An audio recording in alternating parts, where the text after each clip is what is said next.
Okay, looks like I'm live again.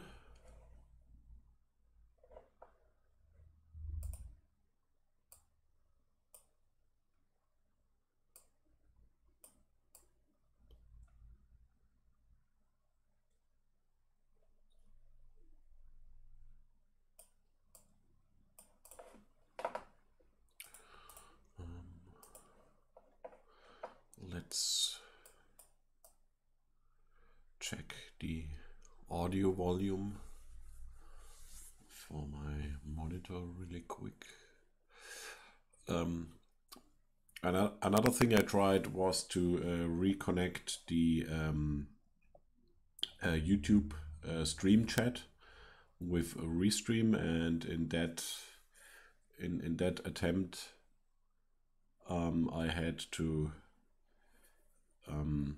remove the connection to YouTube and add it again, but that apparently didn't have effect either. So now I'm a little bit, I don't know what else I could try, which is quite unfortunate for those who are on YouTube, because I would have to read your messages to have it on the recording, and also to for the other viewers who are on Twitch. And I don't know, maybe I have to try to do a few other things as well to make it work, but for the time being, I guess I cannot fix it for this session, I guess. Okay, so yesterday, where have I left off? I think the metadata is fairly complete for the output, and what's needed now is the extraction of the actual comment text from the element that's called expander. And I guess I also have to go for a formatted string in here, because the div tag here, I don't need it, of course, right? So I need to skip that. But I also think that I have to preserve the links inside. That's like the main remaining question here, what to do with these timestamp links or links in general, because depending on what type they are, I guess that's also indicated by the classes here. If I need to add the domain, full domain in front of it or not, I guess that's a little bit specific. But that shouldn't be too, I mean, that looks like it'll be pretty straightforward. Something else I want to try is to the XSLT from yesterday. I actually want to run it and see if the result will be a compatible one. So I just replace the old one with the new one. I don't know if the input file is actually the same, but just let me make sure and copy the same input file in order to have the exact same situation and circumstances here. So I guess I can just run the script here that does a little more other than just calling the XSLT transformator with the file names already specified in the script. So I want to open the generated output file and have a look. That looks pretty much like that's totally compatible, I guess. Yeah, except for the comment text, and that should be wrapped into. That's something I should do right now. That needs to be wrapped into an element that indicates that this is actually the comment text and not just in here. I mean, that's probably something I a little bit sloppy, didn't completely like. I probably didn't do it in the proper way for this first attempt here. So let's see, where do I handle the comment text? I guess that's because of the copy here, and I probably video name, and then I apply the templates. Okay, I guess it belongs in here. I think that'll do it, hopefully. And if I have two versions of it, no, okay, they share the same behavior for the actual comment text. Of course, I have now to copy the style sheet again. I mean, I'm sort of, I have this separate directory here for the current, for testing, and then I have like the real source file for later check-in. So let's run that really quick. See if there's like a difference, but should, right? Comment text. Okay, that's like perfect. And I guess I'll do the same for the parser in C++. So let's close this one, don't need it anymore. Yeah, these are the files from the correct directory. So let's get into the code again. The comment format converter.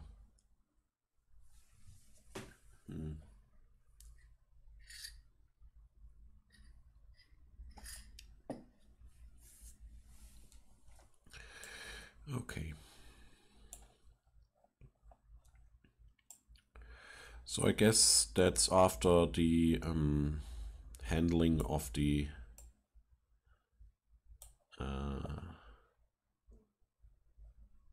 handle expander. That's probably the place to continue. Yeah, okay. So that's the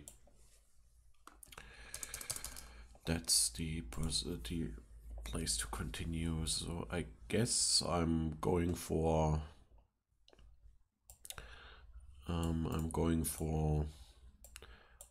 the formatted string in there, right? If I'm in the expander, I'm going for the YT formatted string, and everything in there, text nodes and sub elements. I could just copy them to output in order to preserve the HTML, but I guess I need to add some special handling later. Yeah, okay. Maybe that's the not a very helpful version of the loop. I rather go with one that already works with start element and not so much with characters for the handle expander portion in here. Yeah. So if that's a start element, I only care about it if it is the YT formatted string in here. I guess I don't need to. I mean, I could keep it, but I mean, whatever. In that case, I break. Oh no, wait. No. That's wrong and dangerous here. I need to do that in here to check for the end of the expander. What's the actual name of the expander? Tag name, YTD expander. Who knows what the abbreviation stands for? I have no clue. Like, they're coming up with their random names there. So seemingly random names. Handle expander. I want to break out of the loop as soon as the reader finds the end of the element it's currently in, right? So I guess, and we already have a handle formatted string, but that's probably not very helpful in this case, because the one we already have is doing things according to the link structure. So I guess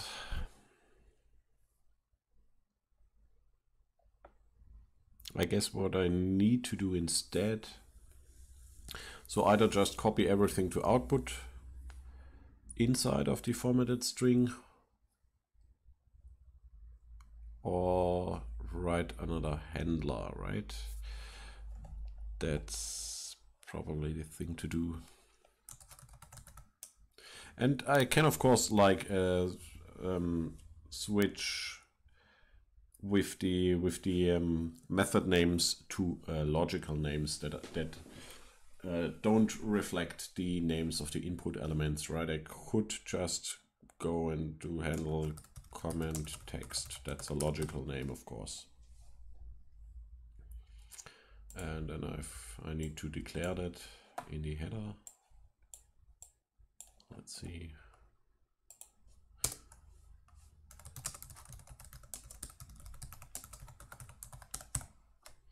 Maybe the name is a little bit misleading. It doesn't need to be text, but I guess I won't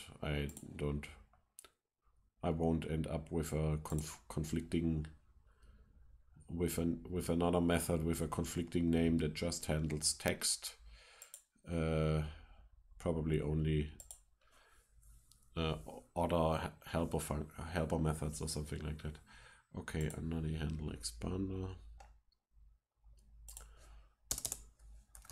Comment for converter.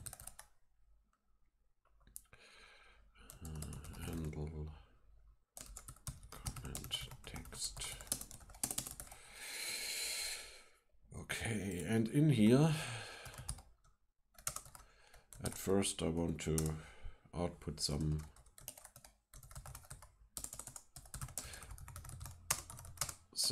XML here. That's the comment text element I just added to the XSLT as well.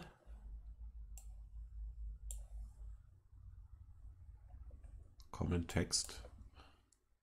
Just wanted to make sure.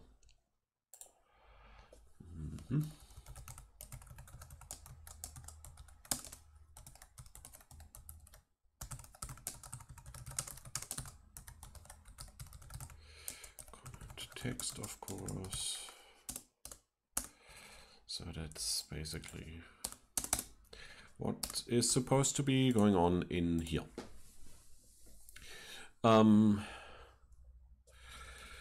Now for copying the maybe let's do it this way. I probably should just ignore all of the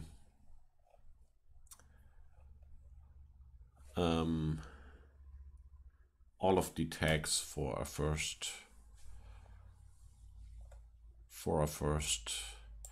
attempt I guess, right? So I'm going for characters until I find the end, and I don't need to collect it in a string stream or something like that.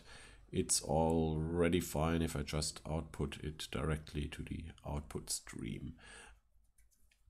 That won't be like, I mean, that should work, I guess.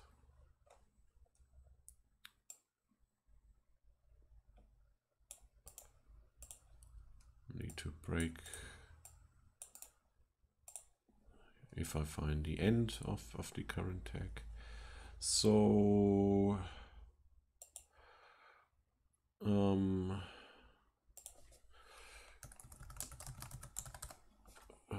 chaining these up is considered harmful, but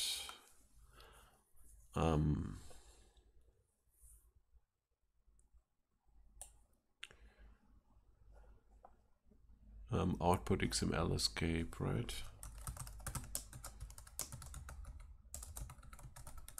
For all characters I find, all character streams, character text nodes I find. That should be it. That would be a little bit too easy. I guess there's still some, you know, some problem here. I mean, it cannot be that easy, right? What does it need to compile other than my format converter? Nothing. That's excellent. So just call the program. It ran without an exception, and now I have my comment text here. So now I'm basically done, right? I mean that's probably good enough, but of course I want other things as well. As I said, the main point of writing the whole program in C++ is to properly handle these timestamp links here, and for that I need some more programmatic control over this stuff.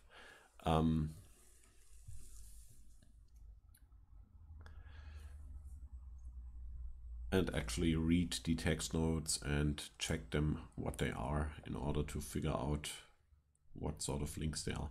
I mean, I guess like the problem is that I don't have in the example and the input, I don't have real links to just websites or something like that. And so I cannot compare how ordinary links look in are encoded in the YouTube comments. I just have the timestamp links, and also in this case here, it's quite likely that in this comment I didn't publish these comments independently, but as one big comment that contains several of these timecode links. And there's probably, I mean, it's well imaginable that there are some paragraphs in here in the input. Let's check that really quick. Oh no, it isn't. It's probably line breaks, right?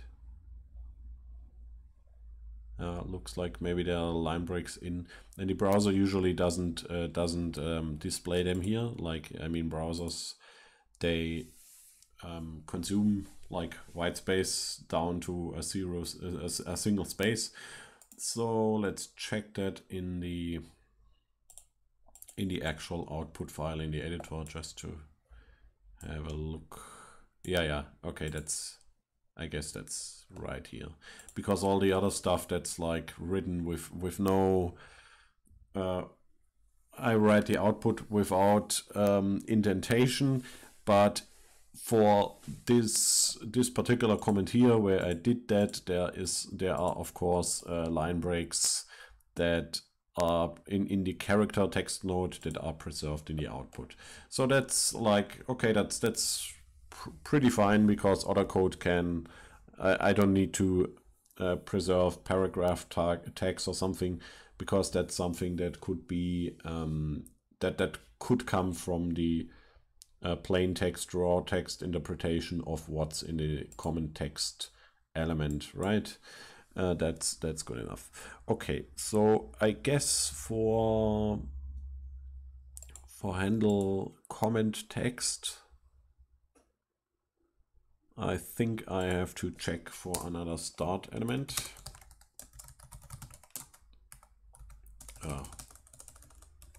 Event.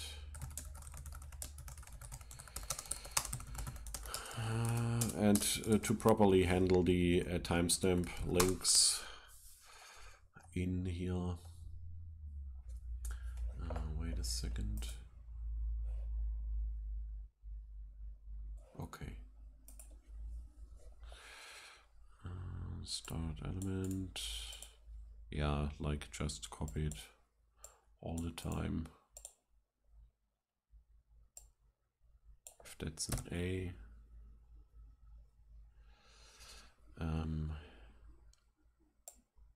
Handle comment text link. And here I too have to pass the, because I need to read the attributes, I have to pass the start element. So I don't lose the, yeah, and then I have to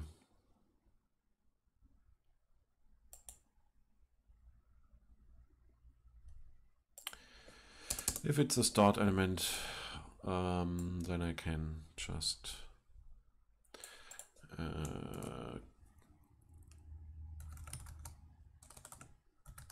remember it with a reference. Is this it? No, this is for the name. I think I did it somewhere, like keeping the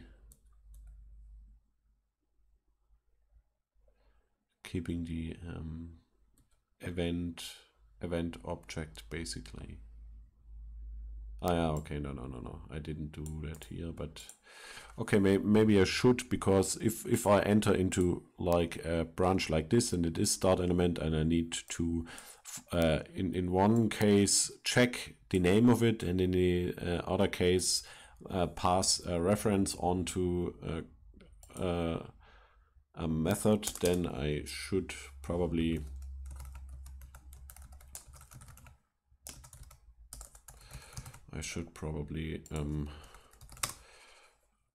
get a reference to it, so I don't repeat the same action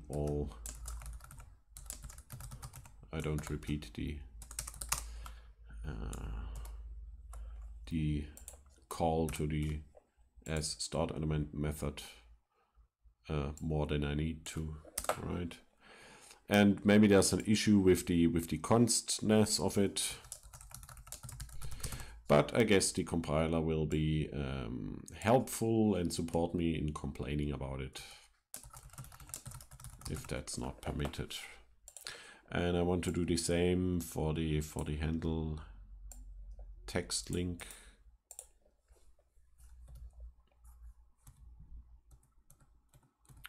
Come on, where is it? Handle expander. Was it this one here? Oh no, this wasn't the here, of course. Yeah.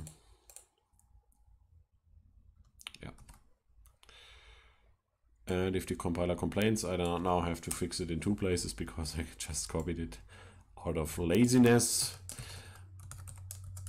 But it's the weekend and I should be permitted to be a little bit lazy.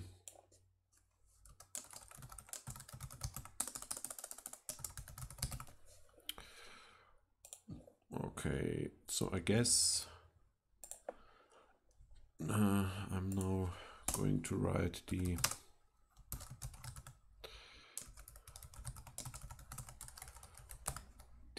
declaration of the new method.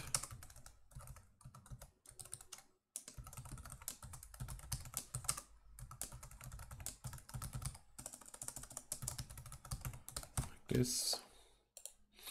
And I guess it very likely wants an implementation of it because it's actually called, and at that point the implementation must be available for the compiler. Okay, let's make the compiler happy. Okay.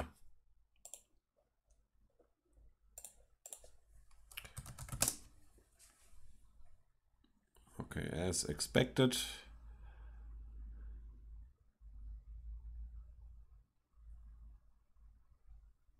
Did I write element? And is like is the compiler already like, I mean, that's outright like, I mean, it's already guessing depending on name similarity. That's sort of, you know, that's unbelievable.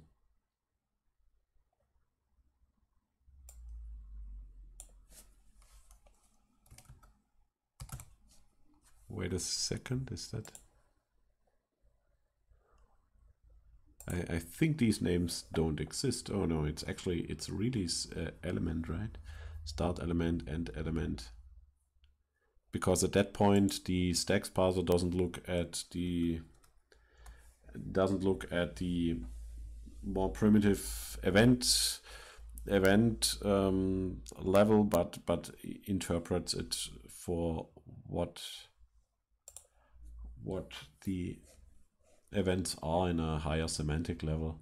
So XML is start event.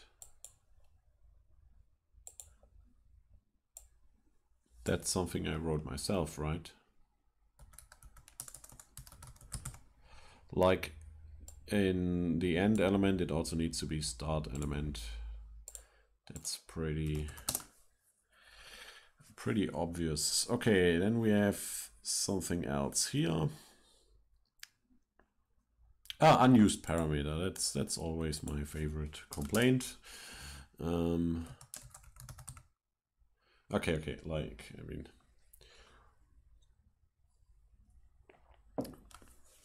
I guess I have to, like, now I'm looking for attributes. I fear that the class isn't providing me a lot of help with what this actually is. Simple endpoint, style scope, formatted string. That's not helpful in any way. So like I could go for the href, of course, as I usually do.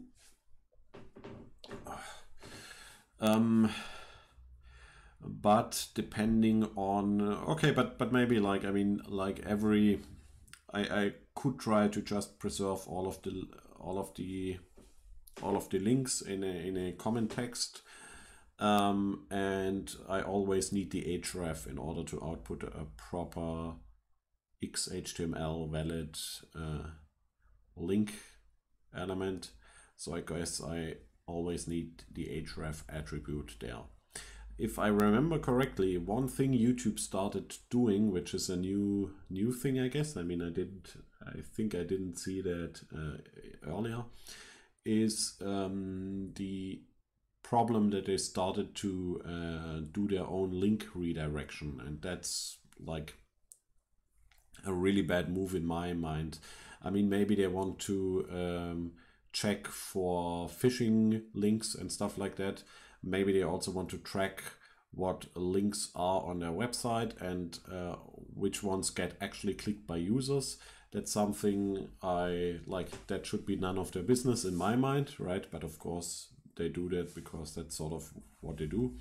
And so maybe I really also have to check what's in the href, because there might be some links like this one where their own domain is missing, and there might be other ones that goes through their link redirection. And I would like to remove their redirection and have like the original plain ordinary link in there. That would be great to extract that from the YouTube comments as they publish them on their website or on the comment feed of the user if logged in.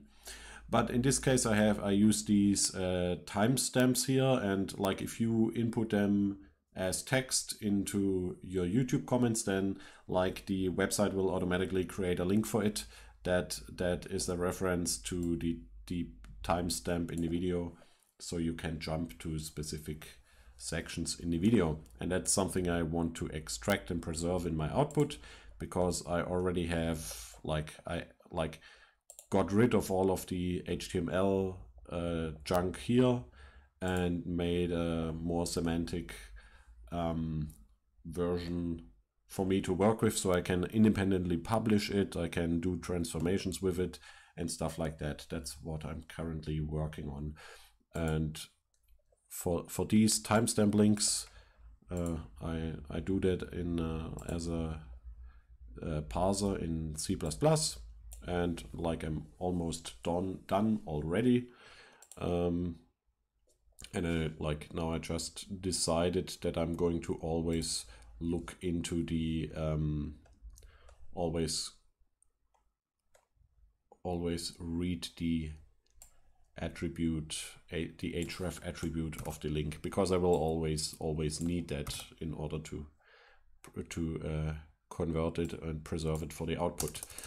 So in this method here, like I'm going to, I pass myself the start element object in here, which is like the link element from HTML, and then I can basically access the href attribute here. And of course I want to throw an exception in case if it's missing, because that would be not valid, and also I wouldn't know how to proceed with the parsing here. So I guess I could already construct the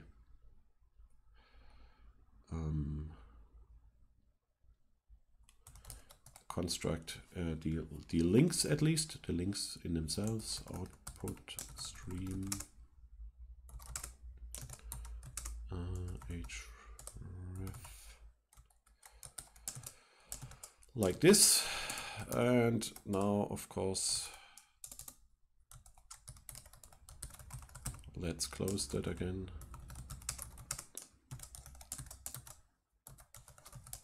And it's empty for now. I need to, of course, I need to add the actual caption of the link caption, the link text. So and the trouble here is with what's going inside into attributes in XML. I need to XML escape that, of course, and I already have the output XML escape method here. But I need also make sure that I don't have of course the ampersand needs to be escaped, which is quite common in URLs, and I also need to make sure that I don't have quotation marks in there. I mean, they are not, who knows if they are valid URL characters, maybe for queries or something, it could well be. And then I of course need to escape those. So I guess I need to either add a parameter, I guess I should add a bool here that indicates if I want escaping for text nodes for the output, or if I want to escape for attributes. So let's do that bool.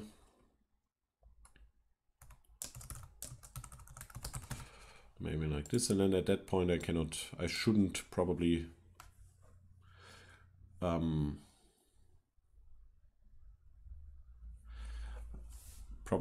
changing from a switch to ifs, I guess, because depending on the, I mean, I don't want to escape all of these special characters all the time, because you know there's no point in escaping these if they are perfectly valid in a text node. So that's the thing I want to make sure that I can with this additional parameter can like decide what I want, that I don't escape too much if there's no need for it.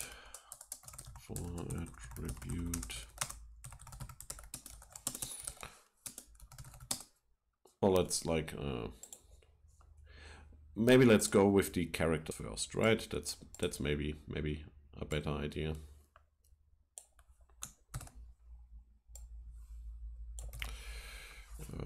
Wait, like this. I mean, these need always to be escaped, right? These are the standard special characters of XML, and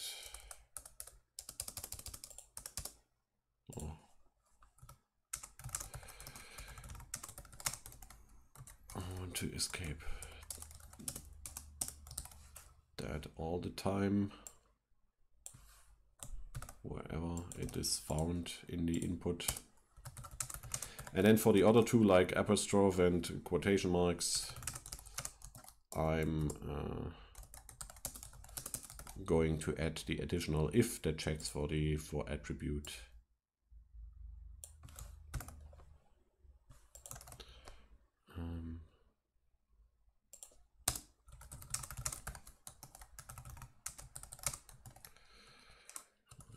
This. I'm escaping that. I mean, it's not really needed here, but you know, like for like for reasons like coherence.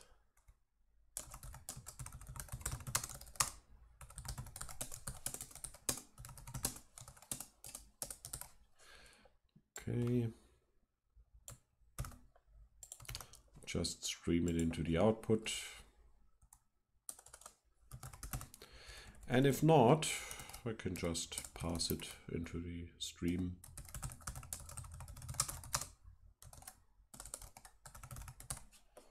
Oh, what's happening? Okay. And it's pretty much the same for the apostrophe. And if none of these matched, just pass the character to the output, as we already do in other cases. Okay, I guess that's it. And now I need to adjust the what did I do? Did I make this const bool? I mean, like, that's like, why should that even matter?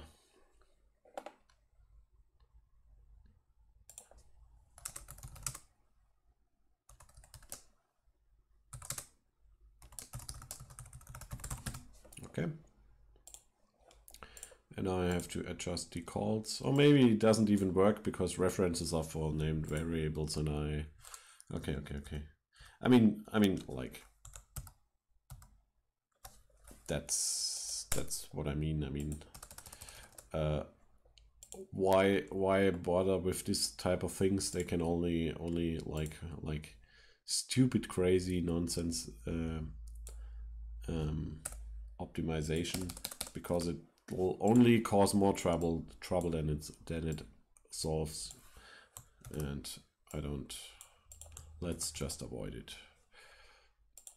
And like I can, yeah, but like I could make that parameter optional, but I'm a little bit like, I want the user and caller to be very explicit and be aware of the difference. So I, rather than accidentally messing up the output, I will insist on the parameter to be passed, which is probably a good idea, to be explicit about these things, even if it's a little bit less convenient, but rather be a little bit less convenient than messing up the output big time. and only realizing when it's far too late and cannot be fixed anymore.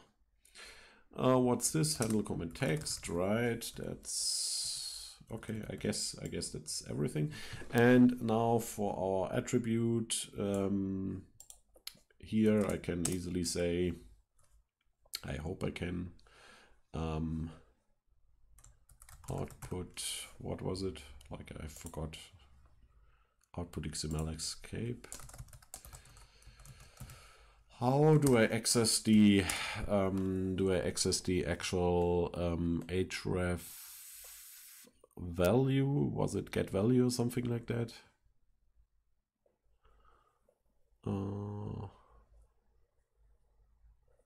Href get value. That's the way to get the string out of it. And in this case, I have to write it true, so that should be. Oh no, I need to compile it first.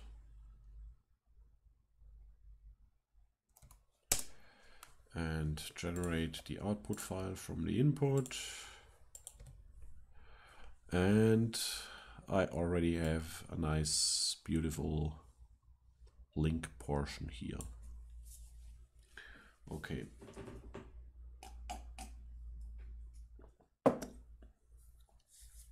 Now the question is,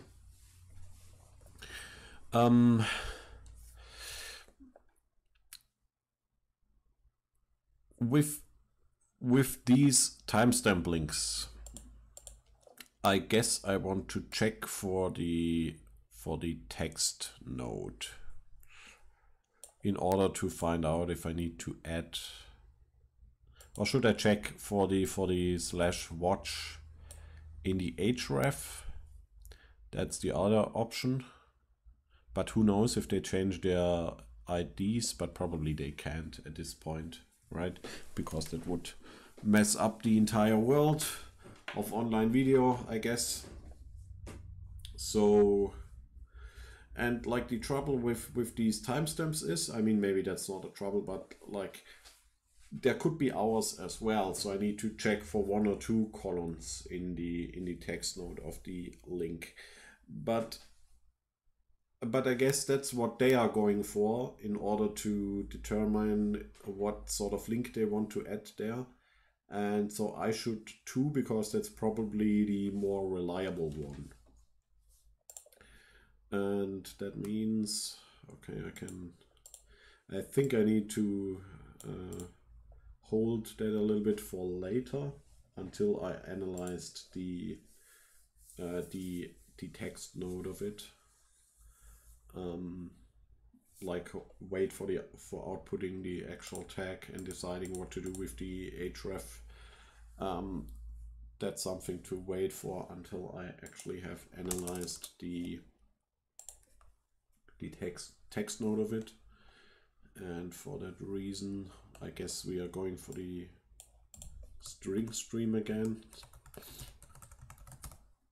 just to collect everything that's inside of the text node of the link, because you know there could be some sub elements in there as well. I mean, I don't really anticipate that this will ever be the case, but you know, like we are basically collecting everything, every text node that's inside the link. And that, I mean, I don't need to do something perfect with it right now, but just to check for the overall testing, like overall progress, I'll put it really quick and check.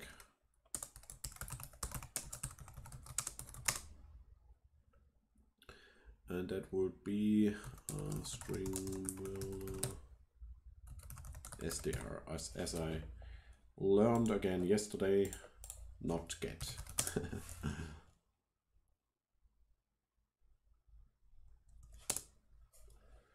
And now we should have the link text as a caption inside of the element. Yes, exactly as anticipated. And of course now I can like check for the contents of the link caption text node. And I wonder if I should use regex, because the new C++ has regex, or if I should parse and analyze that with some loops and column count and checking for alphanumerical or like numerical characters. I don't actually remember how to do regex.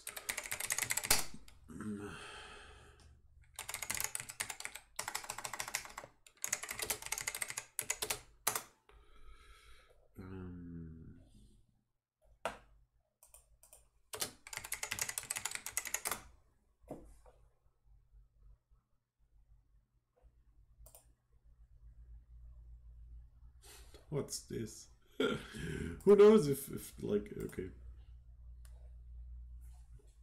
I need the C++ version of it, right? Not some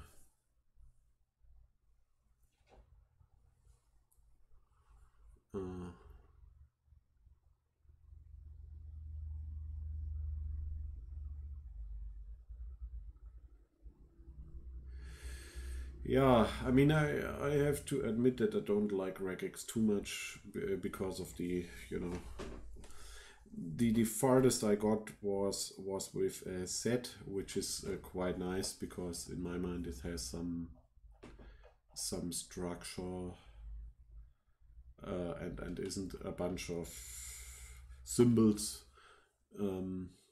But still, so now what I need to do is to these timestamps here, analyze them from YouTube links into the video, and I want to check if that's like, if like a link is one of these timestamps, and I need to check for the colon and the numbers, and I wonder a little bit if I should do that in regex or like with a loop or otherwise. I mean, it would be possible to do it in a parser way, just like the rest of the entire parser here, right? But that's probably a little bit overkill. But if I do the regex, then I need to sort of, maybe I should just try it just for the point of learning a little bit more about it, getting it in as an example. So this string builder, string stream here has the actual, contains the actual collected text node portions we got from the input XML.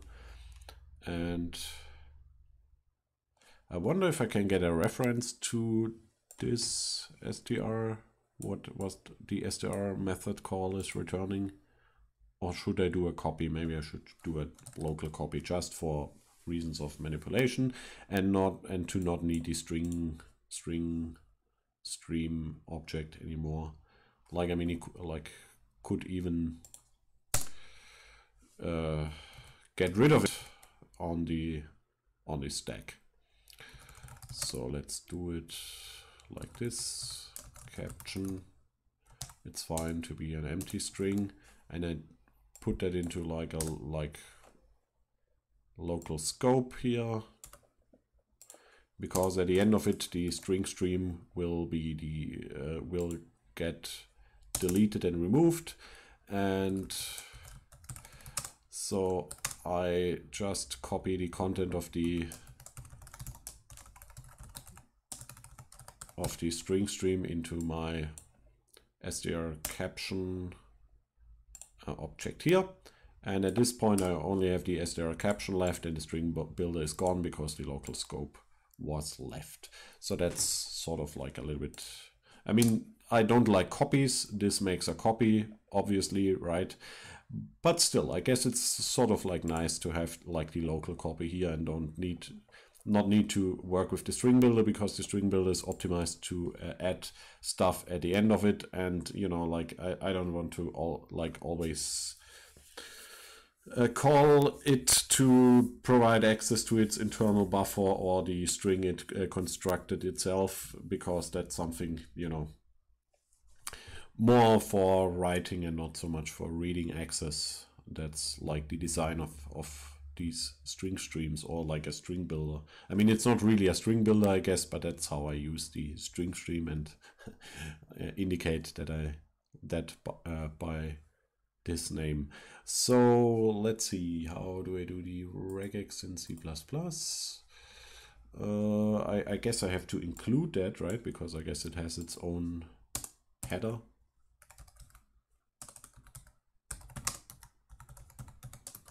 Like this, maybe. I think that's the way to do it. Did I think I have to replace this one, because the string builder object here isn't available anymore. Just compile it in order to check if the regex header exists. Yeah, but it does. Okay, that's fine. That's perfect. So I can do std regex. Like, what's the name? Checker? I don't know. That's like a stupid name, but if you have a better name, please indicate how I could call it. I'm a little bit not creative enough to give it a good name. How would you call a regex instance? A regex? Let's go with that one. Okay. And now I question is, what's the syntax of the whole thing? I think that's for like a number, isn't it? Like, who knows regex here?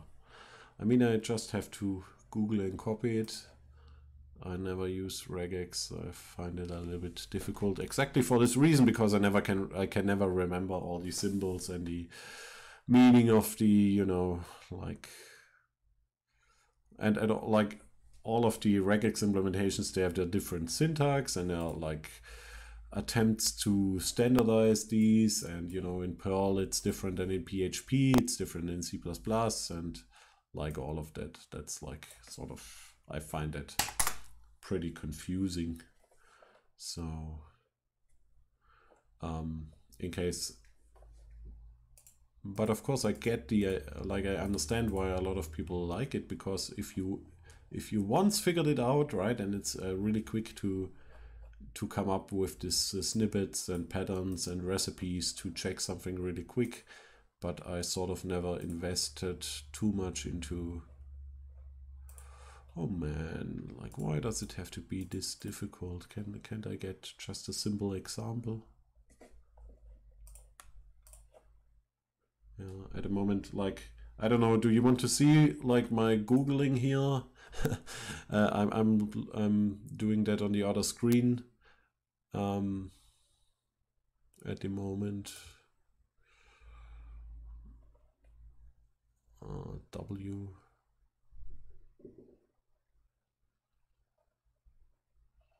Is it like this basically? W, or wait, W2 for, but like, I mean, maybe I should just not do the regex thing, because like it depends. Like timestamps, you can write them with a leading 0, or maybe like, I don't know what YouTube does in that like the latter part, you know, like I should just check if these are numbers. And then like I have, oh, who knows, because maybe I need to check if that's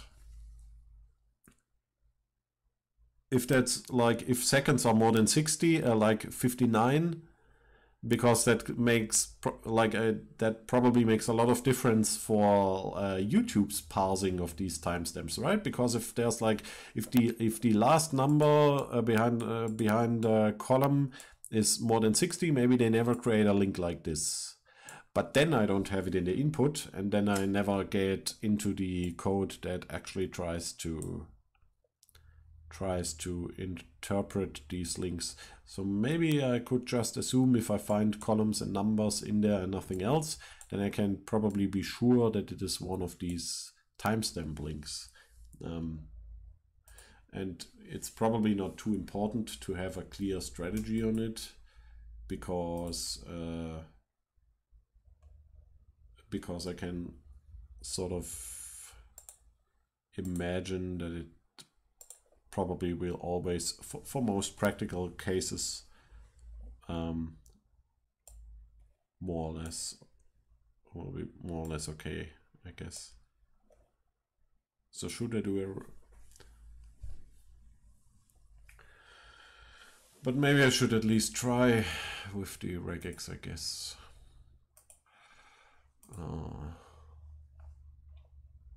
I really don't like it.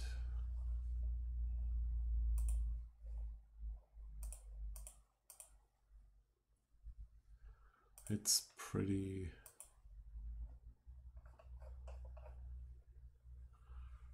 much confusing. Or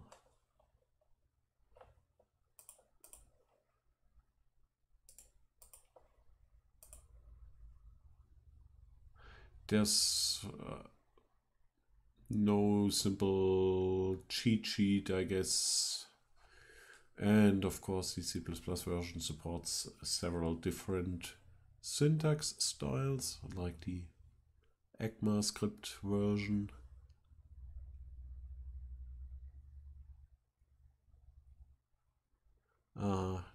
D or digit, I guess, like the D I picked up here, that's digit. And now I wonder how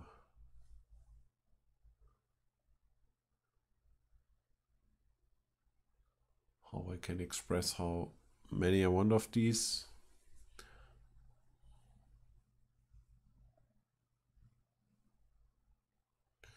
I don't want a single digit. I don't want an infinite amount of digits.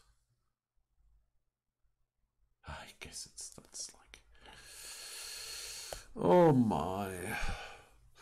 Because like with the string stream, if I split it with the column, then of course I can do things like the, I think it is a string stream conversion into native types, like built-in types.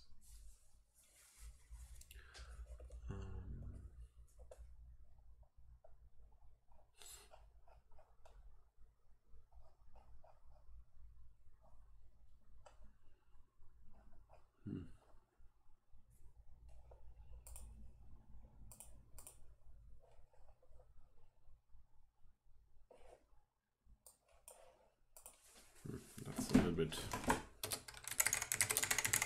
that's embarrassing. There are people who check for dates, and in ISO 8601 they of course already, like, I mean, like the standard form of it has always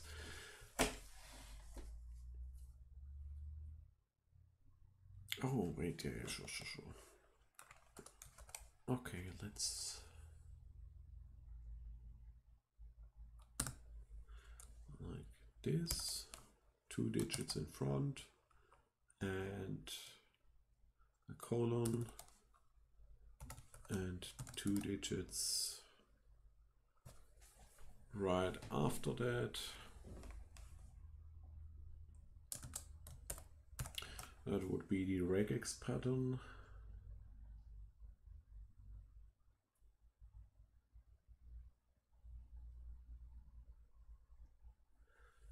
That's sort of, okay, let's see how I can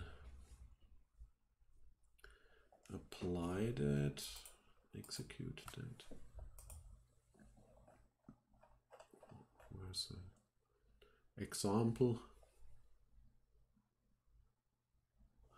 Okay, so what you do apparently is std regex search. I guess that's the pattern then. And I guess like that's exactly implemented like Parser as well, of course, right? Because that's how you do it. So like I could like, okay. I mean, there are like many Parser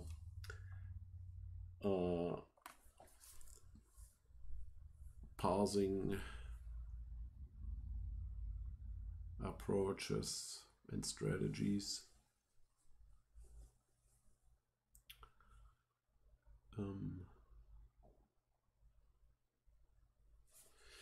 I think I don't want to find the matches. I just want to check if there is one, right?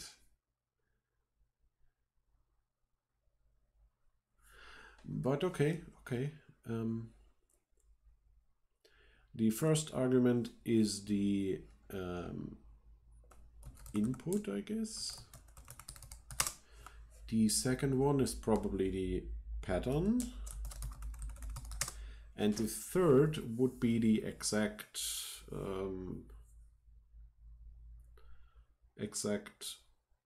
substring of what was found. No, wait, that's not correct.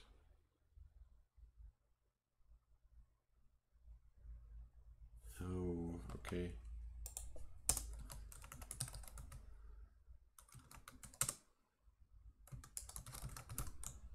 I guess that's an object that contains the found sub that will receive the found substring and maybe information about the position and stuff like that.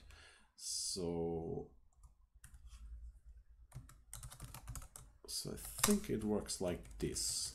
And the return value, it could be that that's the number of found matches, and maybe the S match here is like a list of these. I'm going to check that really quick. Regex search, that's the name of the function. Let's see what the return value is.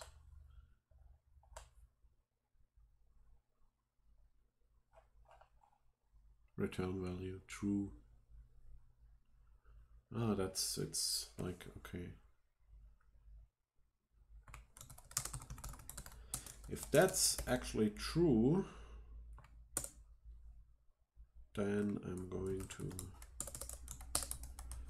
output an indication that it did match.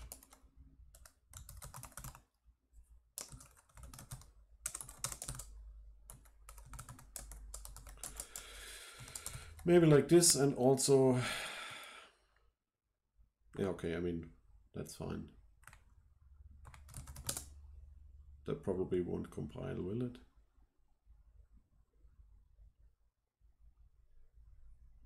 Oh, that's surprising.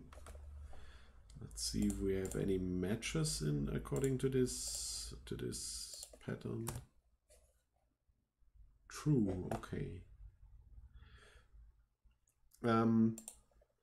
Let's see what happens if I'm only matching for one number.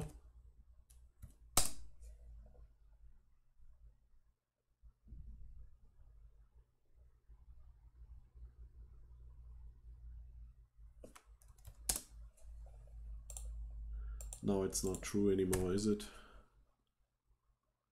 Oh, it's still true. It's still true. Is like, I mean, I have to test it a little bit because I cannot like just simply trust and rely that it will do the right thing, because I'm a little bit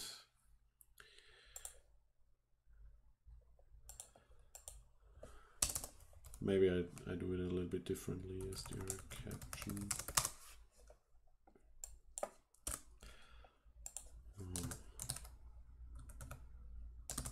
Like this, no leading number. That shouldn't be true at all.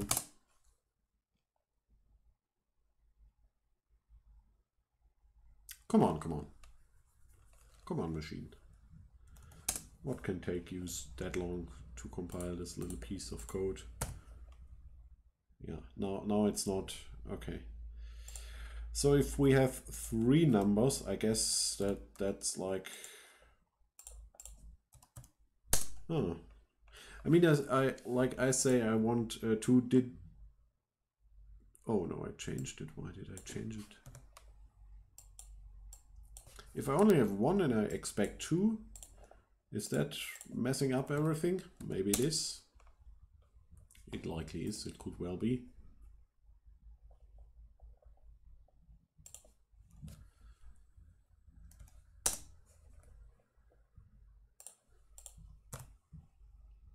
Yeah, of course. Okay, okay.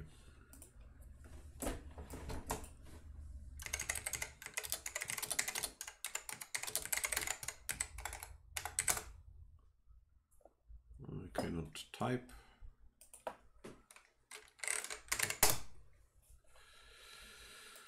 Yeah, I need some optional. Oh, okay, okay. I thought you would do it with a minus or dash, but I guess you do it like this. And the second one, would I always expect a leading zero? Because like if there's a minute, I think like you always have to, for the YouTube time links, you always have to have a leading zero and then seconds. And the seconds are always 2 digits because, you know, if you already have a digit for the minute, then it's quite obvious that you need to have a leading zero. So I guess it's sort of safe for me to assume that that's what I can expect here. Let's see if that, okay, that's true. And it should also be true for the 2-minute version. And then I need to allow the optional hour part. Call it, I mean, now I'm sort of double checking. That's not really, I mean, I already checked that one, I guess. Yeah, that's true as well. Okay. How do I make something optional?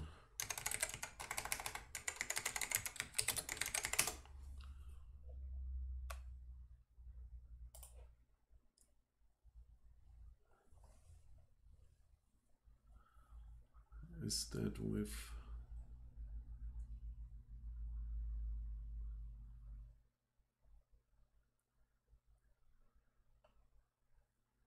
do I group it with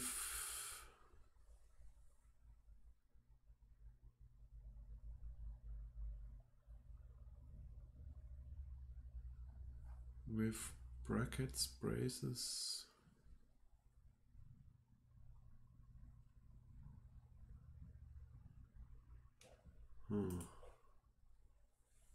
There are examples, but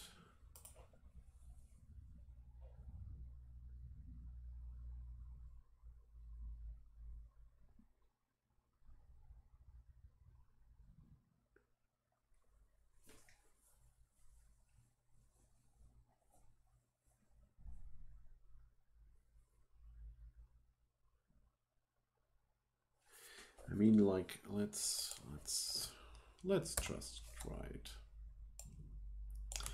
So in front of all that, there's an optional this, but so hopefully stuff would still match.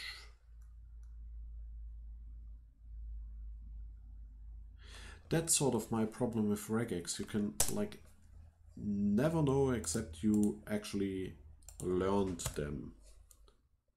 That doesn't match. Great, that's great. Exactly as oh my.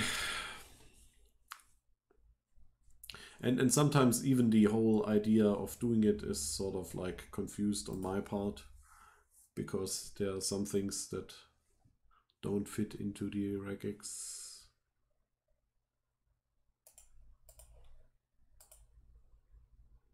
Regex approach.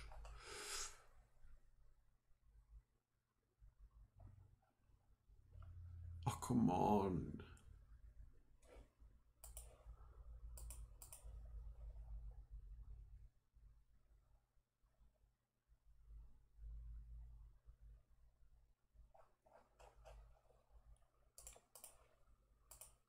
How do you do it? Such a nonsense all the time.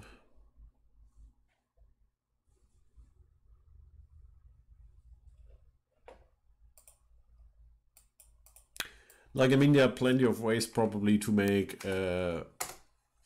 single characters and digits optional, but I want to combine the two parts.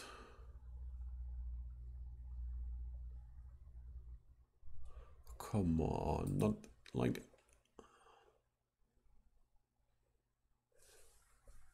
I don't want to match an optional character. I want to capture the combination of two optional characters. And all the world is talking about a single optional characters. That's not what I need.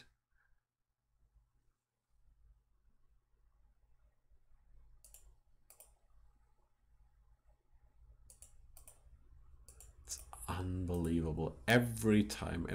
Like, I mean, like... should just stay away from this stuff here.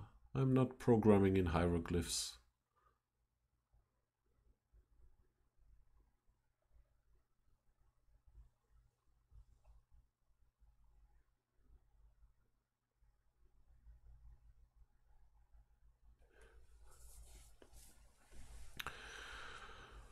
Ah, come on, come on.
Yeah, I don't need a non-capturing group. That's something I get already.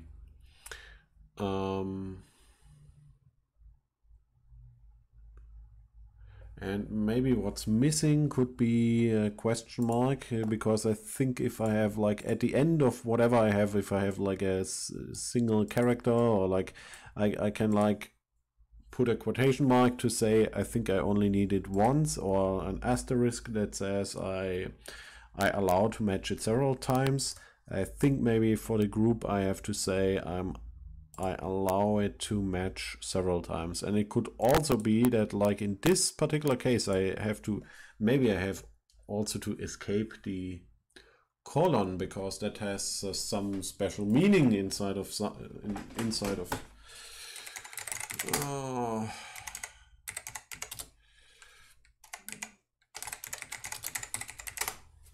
a nonsense, like every time.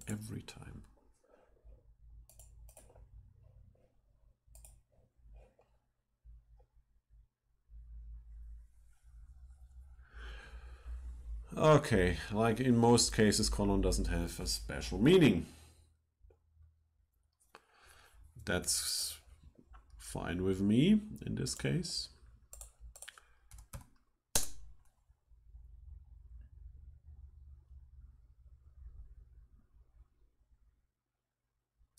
Why does it take this long to compile? Sometimes, okay.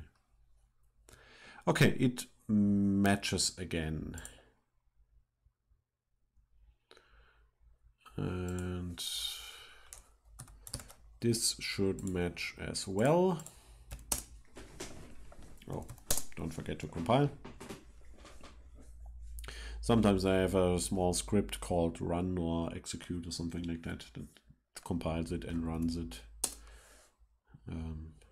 So I don't have to. This does match as well. And now I want to deliberately break it. For example, it shouldn't match because like the inner group here is not complete, right? Like there's no D, like no digit in front of it. The colon is there, but not the digit. That shouldn't be optional, right? So this shouldn't match in the regex expression there, in the regex pattern.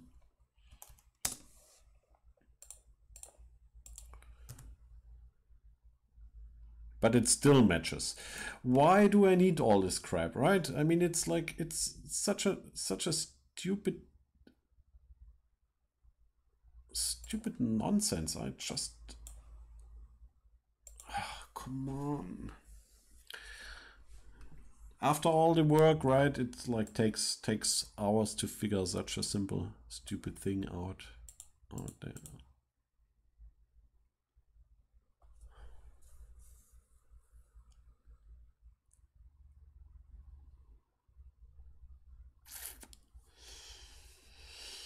No. I just, no matter how long the other option works, at least I will be able to sort of understand it actually and read it. Okay, get away with that stuff.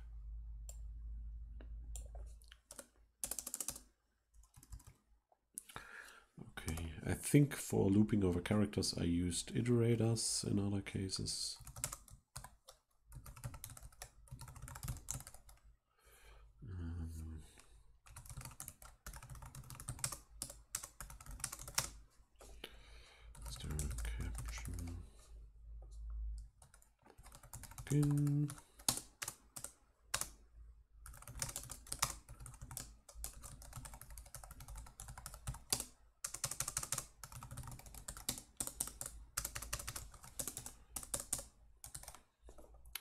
Why is the indentation a little bit confused here?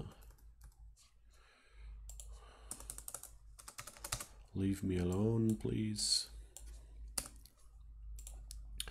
Okay, and to do that, I think I need like, I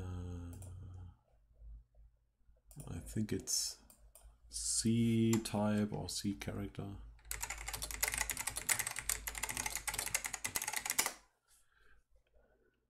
Is digit, and that comes from C type because it's an old C function, and there's no need to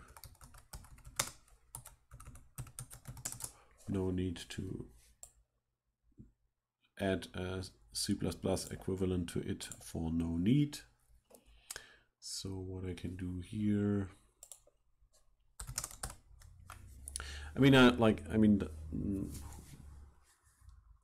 usually with like a proper parser, I have some functions to do that in a better way, but not now. I'm just want to hack it in and have it work basically.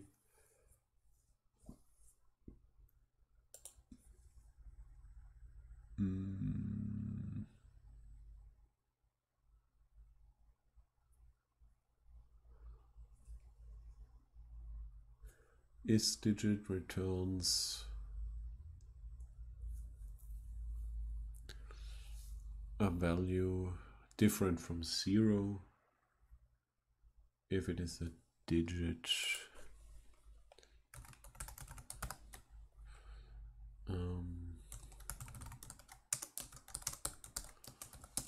So that's sort of success. I need sort of a few variables here, I guess. They can be, of course, local. I mean, like,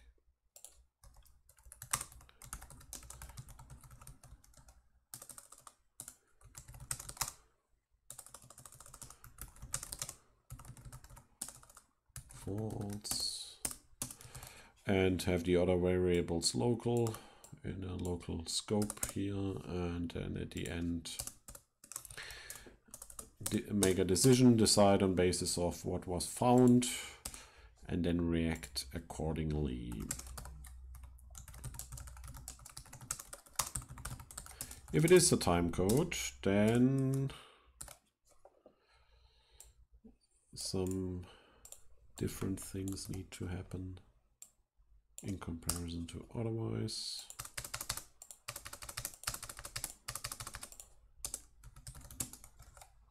And under normal circumstances,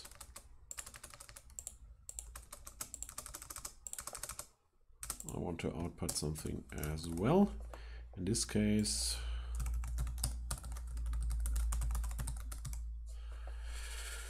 I need to add, of course, the domain of the YouTube website, and there's, but the caption cannot go there this way, right? That needs to be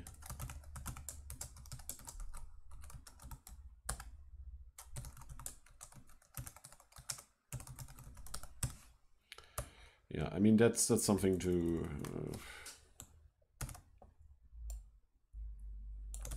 okay.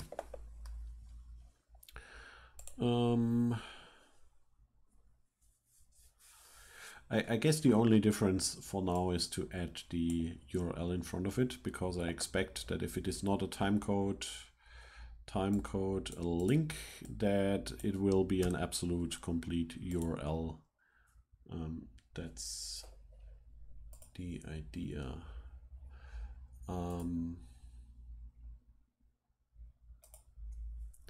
So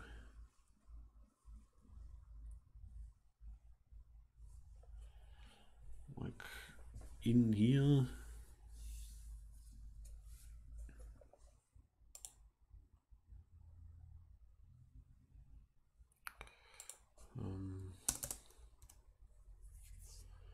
should I do, how can I do that?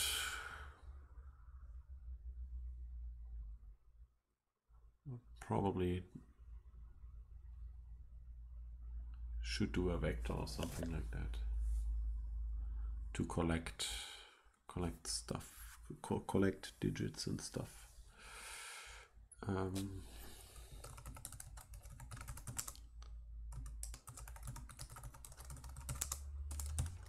this.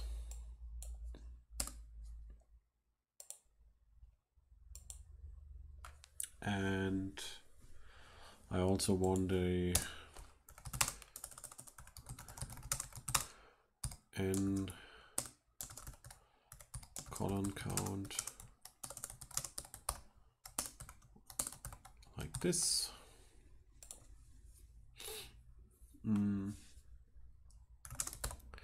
So if I found a digit here and column count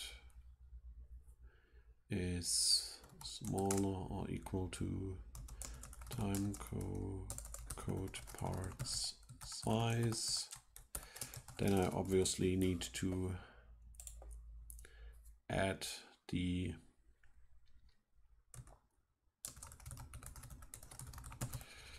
push back an empty string, and then I can access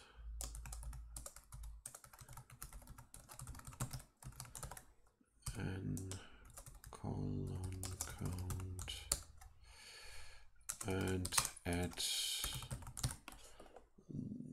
this. Okay, so if it's not a digit, the other thing that's allowed is a colon, and that increments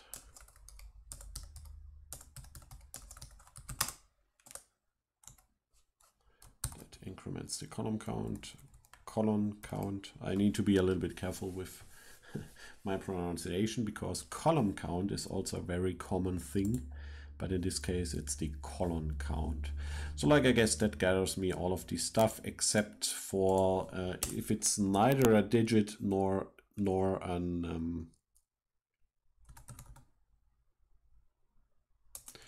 colon, that means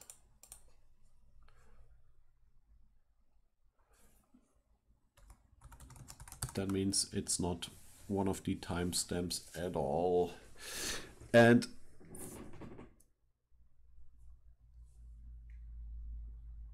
now I have to somehow indicate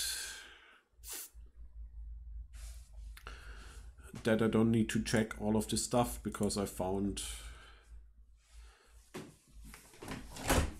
like the point is like, I mean, the timecode bool remain to be false, but now I have to somehow indicate that I don't need to check.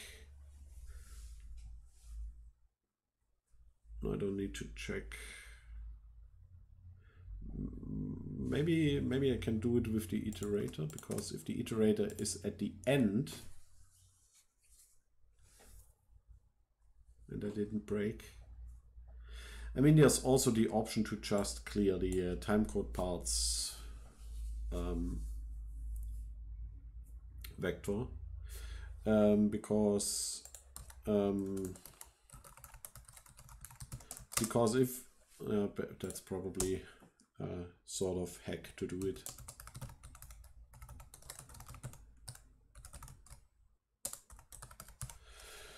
Because if for down here, if like all of these are digits and colons, then I collect stuff inside the vector. But if I collect some stuff and I encounter a character that's not a colon or a digit, then I clear what I had. And then later we'll check down here. If it's empty, there obviously wasn't a timecode collected. And if I do all of this thing and I reach the end and I collected all of the timecode parts, then there will be something in the timecode parts in order to decide if I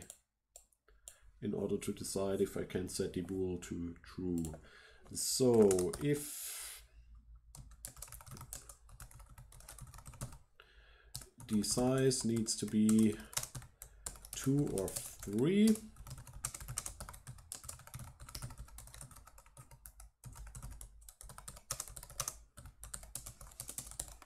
and then I want to just check the string sizes in there. I could also convert them to integers and check, but I guess that's something for YouTube to have already done, I guess. Right? So if I only have 2, possible options are if timecode parts at 0. What is it, length or size? Oh my, I can't, like, I mean, I'm like so many programs, like, I mean, not too many, but like with all the programming languages and switching between them, I pretty much get confused by it. It needs to be between 1 and 2.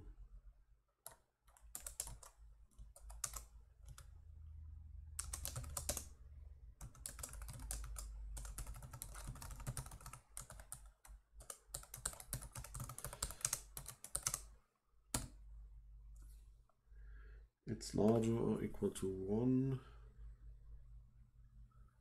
and smaller or equal to 2. I guess that's a good.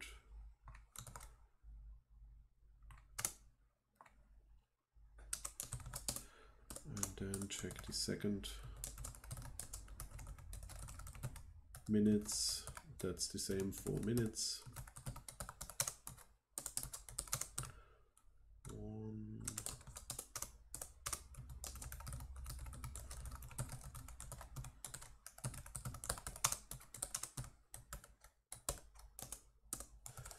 and then I can set it to true. And in case we are working with hours, the only difference here is that the first can be between 1 and 3, because that's not 24 hours, but that's like, that's not from the clock, but that's count or total of hours. So that means that like here I have to add the seconds. And I think this way it like I made sure that all of the numbers are actually there. Our numbers are separated by colons, and I don't know if they, like, depending on minute or something like that, if they go over 59 seconds or something like that, but that's probably, I think I can leave it like this. And what I would also be interested is to find out if there's any link in there that's not one of these timestamp links in my example input. Okay, of course there's something wrong here. Oh, of course, there's no point in doing a comparison with string literals, right? That needs to be a character. Because, you know, comparing character pointers with a character, that's probably not what the developer intended, and the compiler recognizes that, of course. Okay, what do I get now? I have a true here. Why, like, what's going on here? is that in the, is that, why is there an additional 0? What did I do wrong?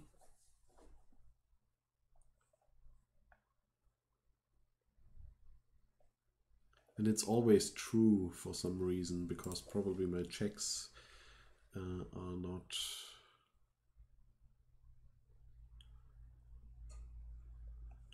what they are supposed to be. Okay. Can I see out something here?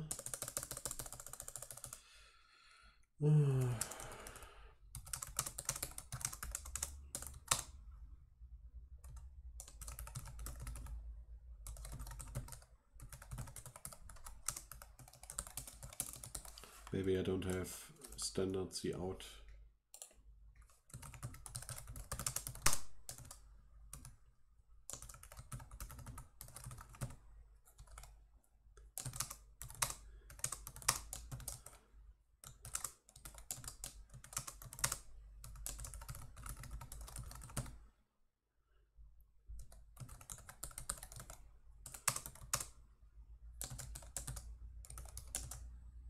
Like this, that should be. And then probably I don't have cout here because of IOStream, but of course not. Yeah, that's expected. Different signedness int, and what is this doing? Size t.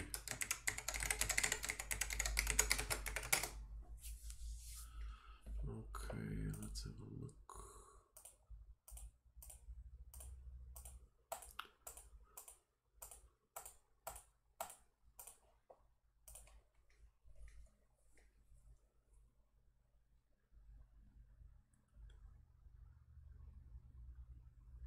Int and size t. Okay, let's, I think like this, right? Yeah, and then there's no cout. Okay, okay.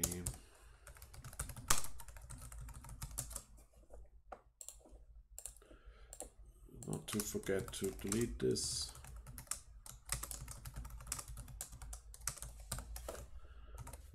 important. I don't want to have it, keep it in there.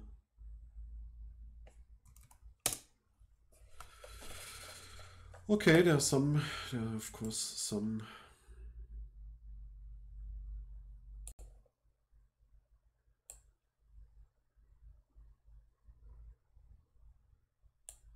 oh, that's surprising. Why is there always the same?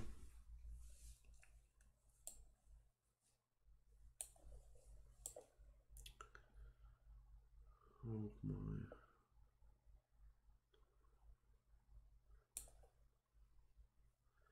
I walk through the caption, I check for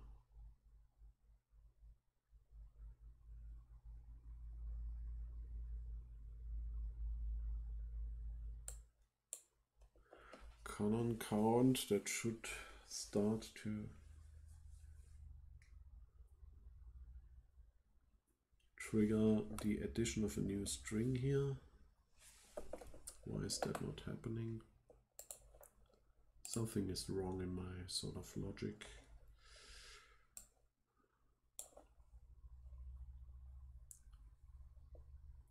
That's the first 42. But that's way too often in the. And why are there so many like?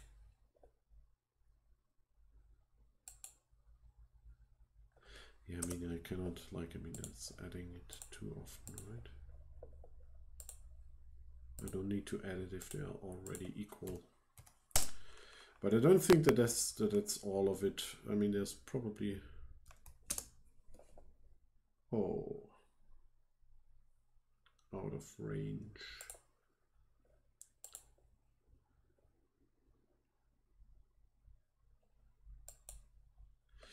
Yeah, but it should always be. No, of course, like, wait. That's probably for the first. Okay, I have to think about, like, if it is 0, okay, I'm adding it, but I think it is just the other way around. But if the size is the same,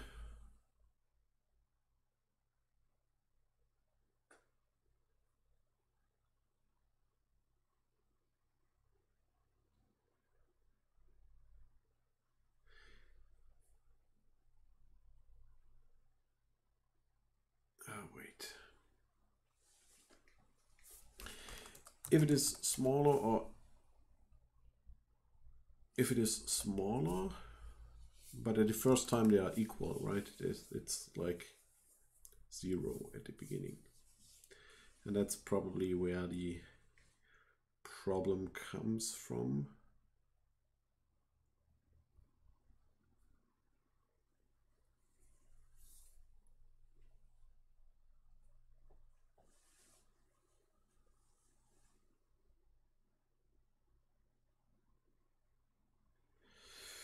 Yeah, I mean, there are different ways to go about it, but I mean, I could check for column count 0 and then add 1 because I'm obviously in is digit and it's the first time, so I could always add it in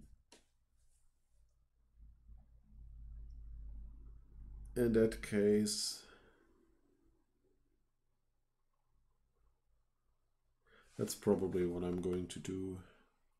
If it's smaller, or if it is equal 0.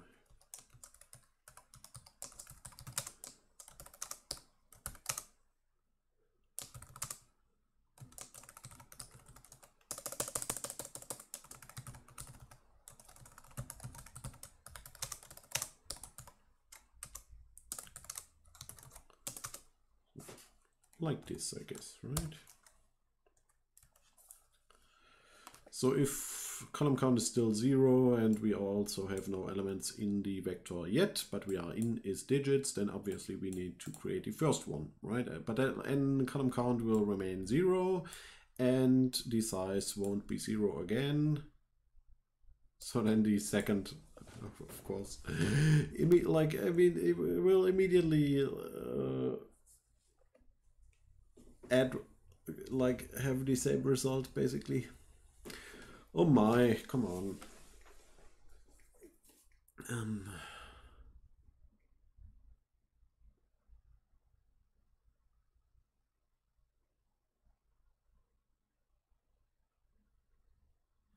Yeah, let maybe.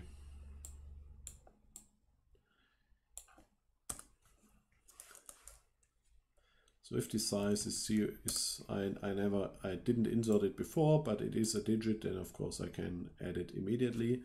Or if the column count was increased to 1 and the size is also 1,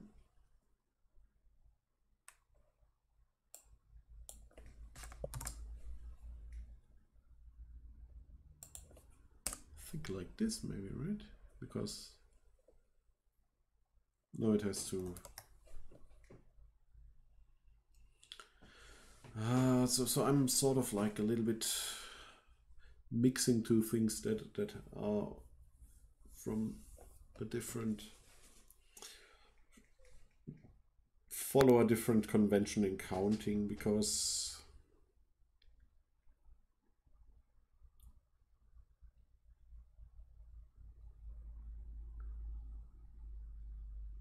I think it could work. So like the first time it's obviously empty and I add it, right? The next time it won't be empty again, but column count will still be 0. So like it's not larger or equal than the size.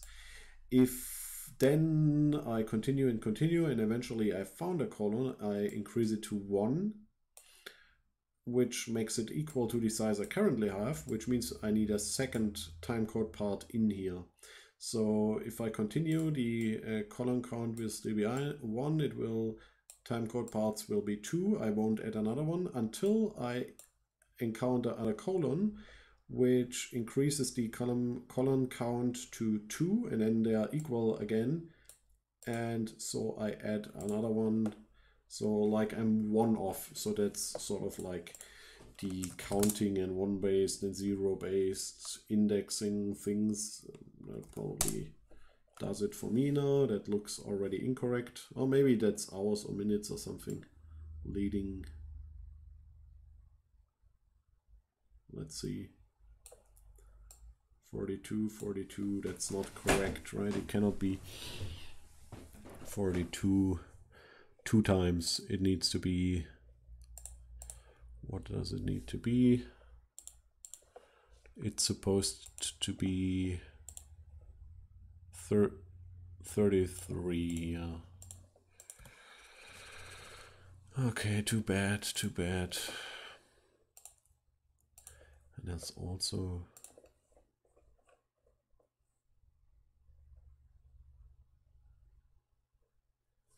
strange. It's really strange.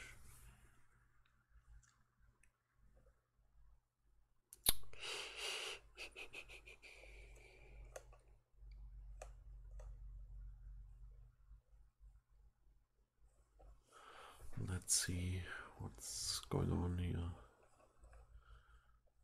Maybe I should avoid to confuse me in the output.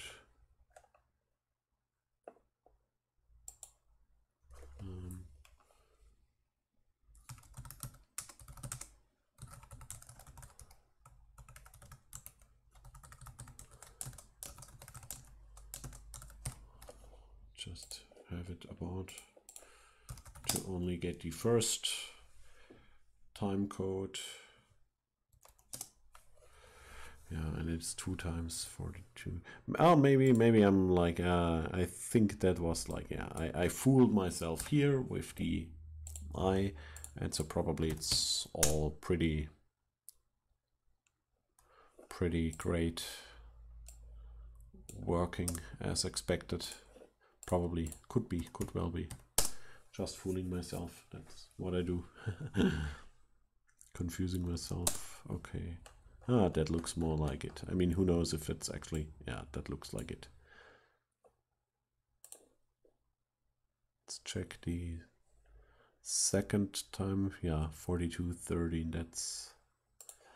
that's likely exactly what's anticipated here. So I guess now I'm done. Like, I mean, maybe it took longer than regex and is code that's not as beautiful, but at least, I mean, you can sort of like follow and understand it, right? It's not hieroglyphs and symbols and cryptic pattern conventions. And I can do more stuff with it because now I have structured numbers in here and can work with it. I think that's what regex does as well. So I still wonder if there's like a link found that's not one of these timecode links.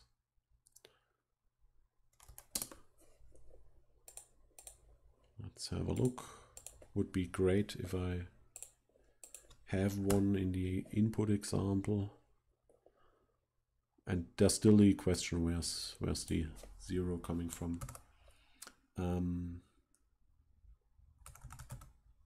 There is one. Okay.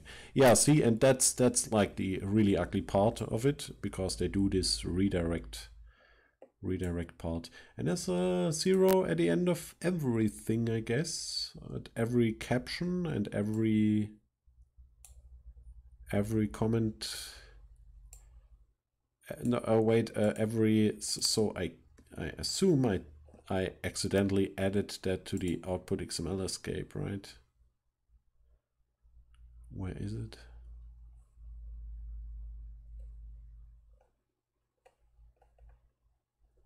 Or is it somewhere here? Output XML escape. Is it in STR caption?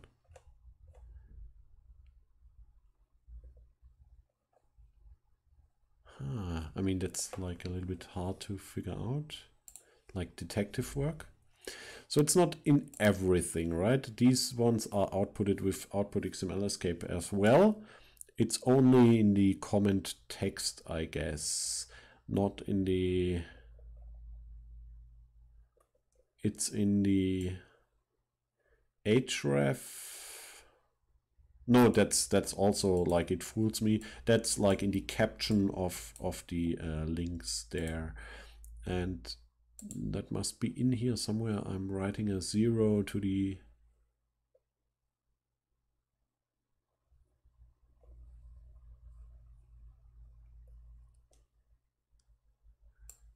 Is it in front of the... Like, it's in both of these ones, right? In both of the time-based. I mean, it can be in the yeah, it doesn't matter if it's one I identified as a timestamp or if not. So, and that suggests that it is probably in the STR caption, but how can it?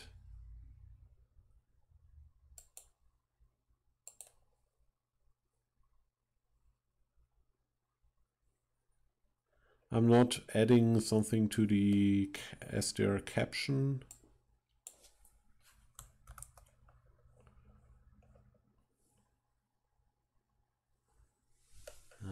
I'm not adding something to the STR caption.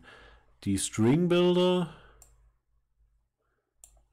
seems to be fine as well. So that's pretty...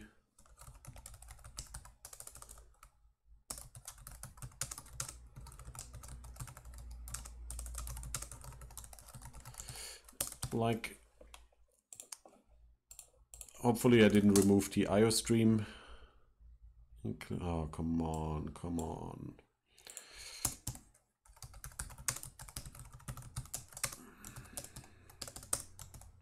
Maybe it's time to use a debugger or something.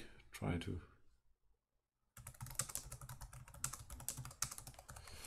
Okay, wait, no. Like this.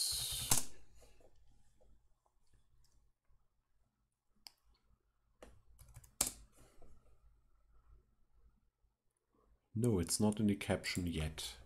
At that point, it's not in the caption yet.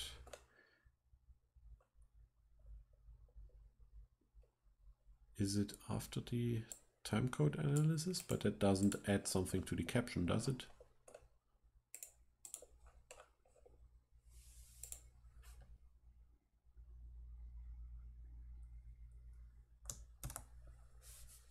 output XML escape.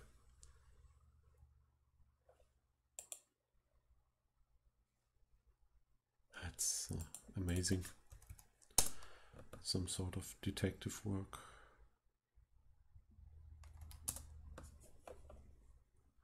No, not in there yet. So output XML escape would be the main. Do I see a 0 here or an O or something like that?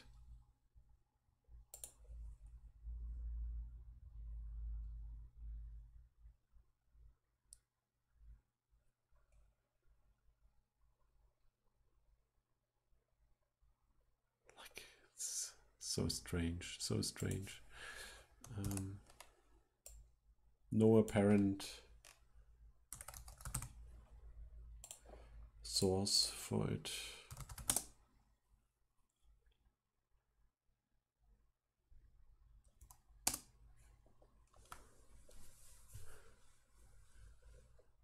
It also apparently it's only in the output. How can that be? That means I'm probably writing something else to the output at another place.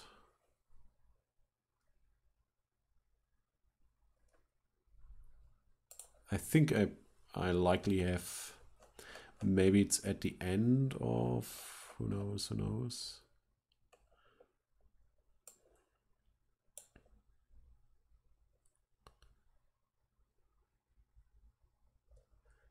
If, else, if, these are all else ifs, and in else I'm going to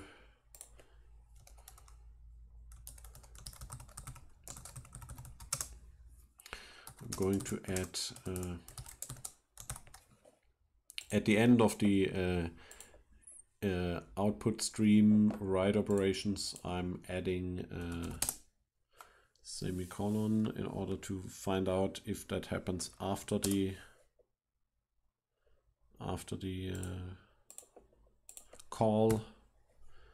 And I would assume yes, that's after the call. So so there must be some, like if I come back from the output XML escape in my link code here, the only chance to add it would be, I see. That's the issue. I'm of course not allowed to stream it in here because the return value is 0, and if I put that into the stream, then there's where my 0 comes from, without a 0 literal character in here anywhere. Yeah, that's like the standard thing I wondered about yesterday already, if I could do some string concatenation or something like that. Yeah, but it should be fine. And the interesting part is that I also have some links that are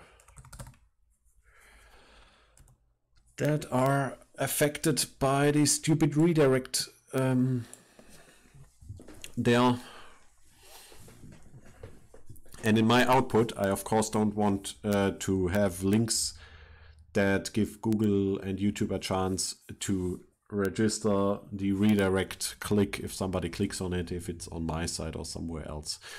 And the problem with this is that I need to de-escape the string that's in the URL that's in the redirect.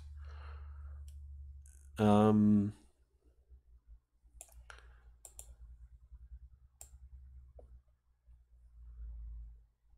let's see how the original, oh no, like I won't be able to. I think I actually have to, like the problem now is, I mean, that's obviously the link target, right? But then it continues with some more stuff, and I wonder if that's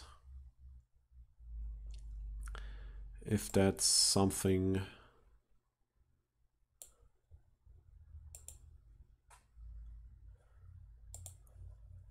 I wonder if that's actually something that I put into the comment So I can jump to my comment here.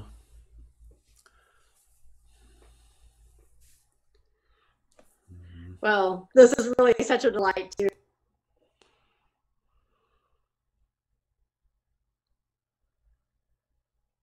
Come on. Would you please highlight the...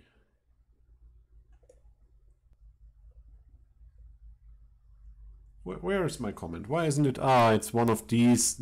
Ah, man. It's one of these that aren't published. That's why I cannot see it. Ah, such a crappy nonsense. That's the whole point of doing this. Okay, okay.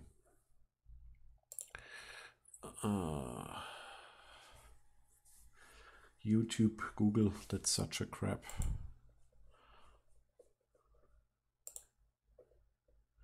Let's see. So I guess, I mean, I don't need to really deal with it right now, but I'm also not willing to have the redirect in my semantic output format. That's something, that's the whole point of getting rid of the Google nonsense there.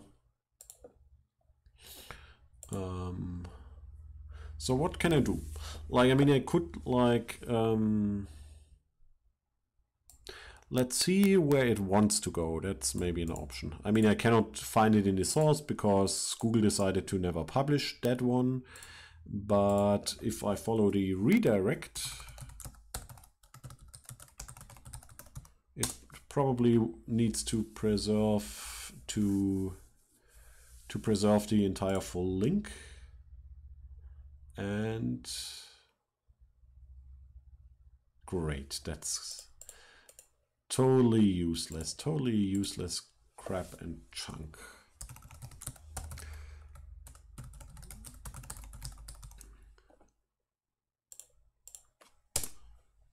Can I get some indication where it wants to go? Ah, so I clicked the wrong. Yeah, thanks. Oh, why would I ever want to leave the crappy, stupid YouTube site, right? So let's have me actually. Ah, okay. So that's like the standard. That's okay, but I don't know if Hypothesis does a redirect to their web subdomain or something, because I'm not too sure if I wrote it like this into my comment. And now I really have to check what I actually wrote and what it actually needs to be. But like the problem is that YouTube, like probably a few months ago, added a redirect mechanism for links that are posted in comments.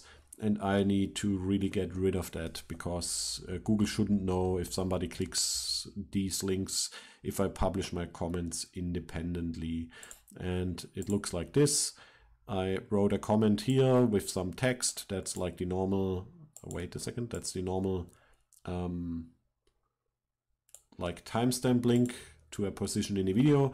And then I had like a redirect, no, wait, I had a normal URL here in here to Hypothesis, which is an annotation website, and they added a redirection to the link. So they get, it's also maybe if I'm logged in only. It could be that if I'm logged in into YouTube, they want to make sure that I don't accidentally click on links that are fake phishing YouTube sites. So they ask me before I leave their website because I'm logged in. But maybe normal people, they get a normal link in the comment if they are not logged in. But that doesn't matter too much, because if they don't publish my comment anyway, nobody will see this particular comment, right? And that's not only just because there's a link in it, but because they never publish more than 3 of my links, because they think I'm a spammer or something like that. So that's why they fail at the only single job they had in publishing my comments. And that's why I need to publish them independently and not with their link redirection crap. Right, if we look at this. Okay, that's something for me to figure out, to look into my real actual exported comments, not into this sample. But I could just omit these links here, and the fact that I have those ones here covered now and checked, that's pretty cool, because what I can now do in terms of semantics,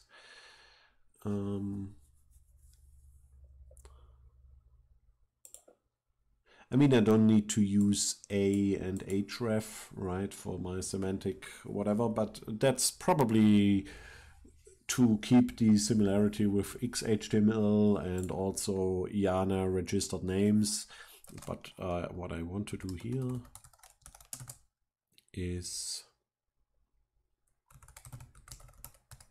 indicate that this one is actually a timecode link and the other one is not. And that's the main thing here, because now I can write transformations, XSLTs, that filter for links that are timecode links, and then or do it with a parser, and then actually have do a thing, something like Spotify, where I have like a heat map for comments or something like that. I mean, that's for another time to work on that, to like actually make sense out of the, you know, do clever things with these time codes here. Because now for every video, like I could write a parser that collects all of the comments according to the video they were made on, and then have some chronological